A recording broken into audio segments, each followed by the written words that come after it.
காசு கொடுத்து ஓட்டு வாங்கிடலாம்னு கனவு காண்றாங்கல்ல, அதுவும் இந்த விஜய் வந்ததுக்கு அப்புறம் நடக்கவே நடக்காது.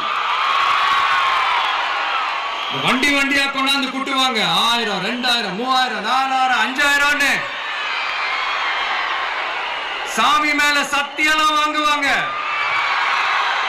அப்படிதான் இத்தனை வருஷமா உங்களை ஏமாத்தி இருக்கிறாங்க. வாங்கிக்கங்க, சந்தோஷமா வாங்கிக்கங்க. எல்லாம் உங்க பணம் தான். வாங்கிக்கிட்டு அவங்க காதிலே விசில ஊதி அனுப்புங்க. எப்படி? அவங்க செவிலே விசில ஊதி அனுப்புங்க.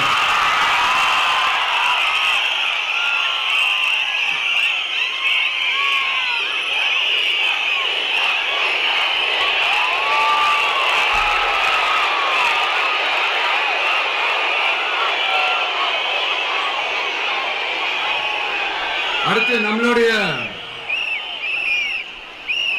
ஜென்சி அடுத்த இளம் தலைமுறையினருக்கும் நான் சொல்லணும்னு நினைக்கிறேன். இந்த பணத்தை கொடுத்து ஏமாத்தி ஓட்டு வாங்குற அந்த கலாச்சாரம் ஒழியணும். பணத்தை கொடுத்து ஏமாத்தினா ஏமாறுவீங்க. உங்களை தான் கேட்கிறேன், பணத்தை கொடுத்து ஏமாத்தினா ஏமாறுவீங்க?